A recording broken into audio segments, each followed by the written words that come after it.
Scorpio, hi! Welcome to Mr. Queen PH at ito ang inyong energy update for September 16 to 30, 2024.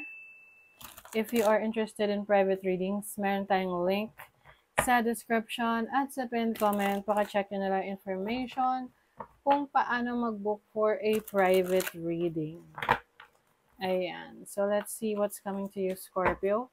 Energy update, September 16 to 30, 2024. Okay. Breathe. So, maaring kayo ay magsuspend ng time sa sarili ninyo. You're going to take a break. You will do some meditations, yoga, or anything na magbibigay sa inyo ng peace of mind. Parang taking a break from a lot of noise around you. Kung medyo naging magulo yung situation mo sa trabaho, marami kang iniisip. Ngayong second half ng September, pwedeng magbabakasyon ka or you will just give some time to, focus on yourself, to meditate. You also have to the sea. Ayan. So, maaring meron kang mga ipupursue sa buhay na hindi ka mag-go against doon sa direction. Diba minsan, meron tayong gustong i-pursue, tapos nakikita natin na parang hindi nagiging in alignment yung gusto natin doon sa actual na nangyayari. Kasi nga, nagre-resist tayo. So, for some of you, yes, meron kayong mga ipupursue sa buhay, but at the same time, you will also go with the flow, diba? Minsan kasi parang meron tayong mga bagay na ipinipilit na mangyari sa buhay natin, pero if it's not really meant for us, then mas lalo tayong nafu-frustrate. So for some of you, you will just go with the flow. Kung saan ka dalhin ng tadhana. As long as alam mo na nagawa mo na yung part mo, you have also, took the action.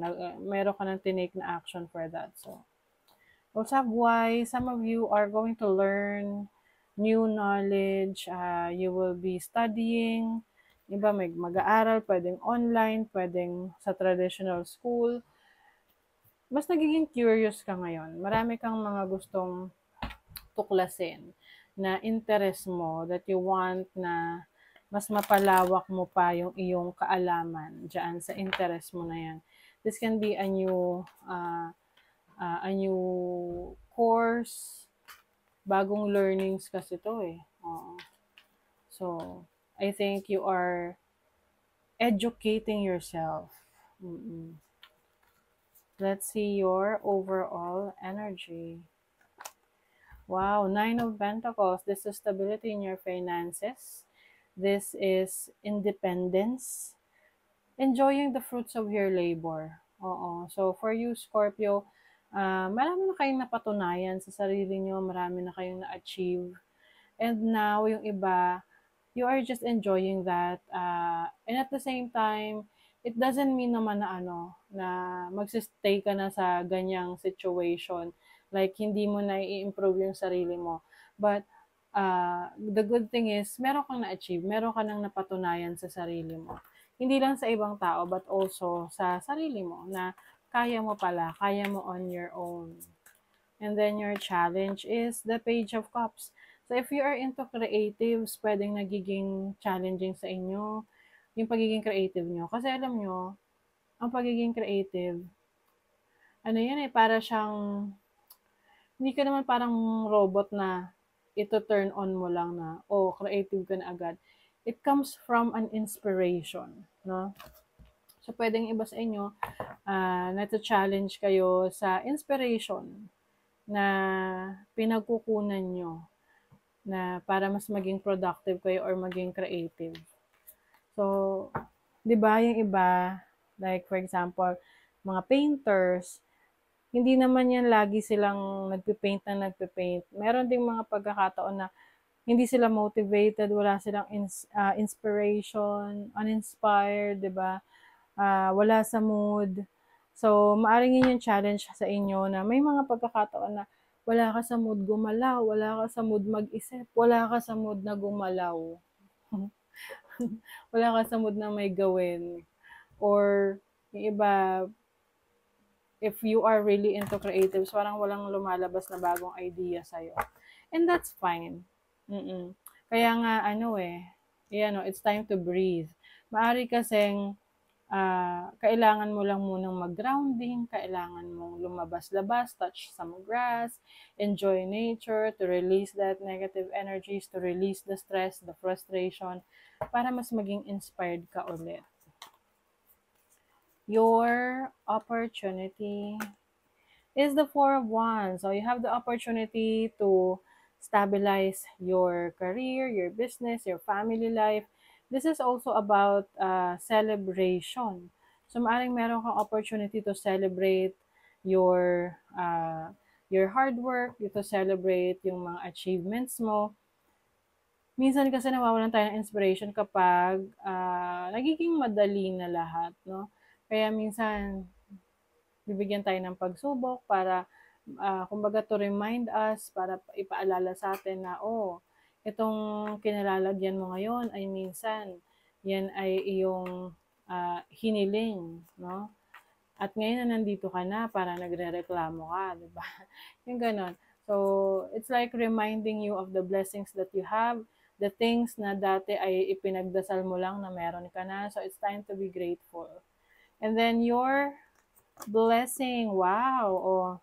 As a blessing, Scorpio, hindi pa ninyo talaga completely uh, hindi niyo pa talaga completely na ilalabas yung inyong galing, yung inyong talento. Kasi marami pa kayong kayang gawin na hindi niyo pa nadi-discover. So as a blessing, you will be able to discover more about yourself. You'll be able to discover your talents, your skills, yung iba mo pang mga abilities na hindi mo akalain ay kaya mo pala.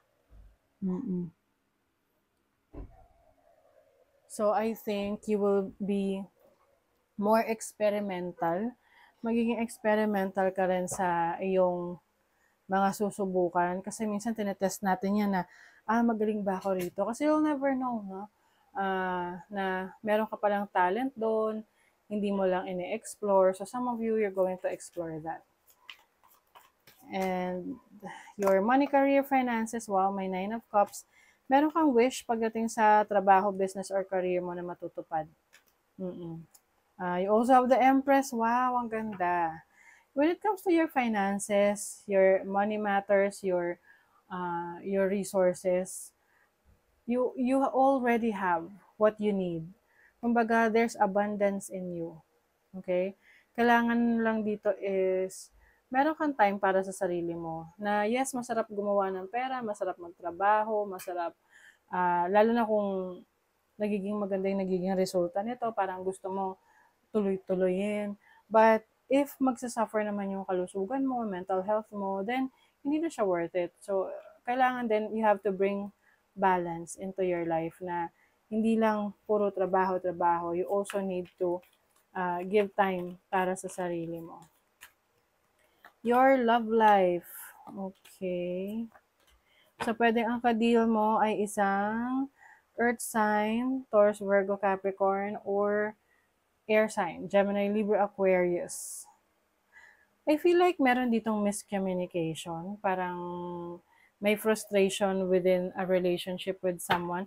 Pwedeng pareho kayo may pagka childish. Oo, may pagka-immature. So, kailangan dito, you have to reassess, no, the situation ng relationship na to. Kung may patutunguhan ba? Kasi mahirap pag pareho kayong immature sa relationship. Okay? Fair man. So, you may be dealing with or relationship with a blonde, gray, or white hair. So, pwedeng you're dealing with a foreigner or isang tao na maputi, no, lalaki na maputi. You also have vacation. O, ayan, baka mag-vacation kayo with your romantic partner or with someone, pwedeng international travel. A change for the better. Wow. So, there's a major change coming in sa inyo.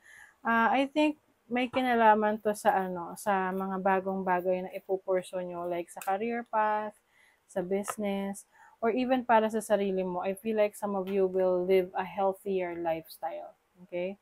Squirrel, spiritual maintenance, be your own caretaker. Yes, ikaw ang mag-aalaga sa sarili mo. Huwag nating iasa ang pag-aalaga sa sarili natin na sa iba. Yung iba kasi, yes, may nag-aalaga sa kanila and good for them. Pero ikaw ang may responsibility sa sarili mo. So take care of yourself, okay? So that is your reading, Scorpio. Thank you so much. Bye.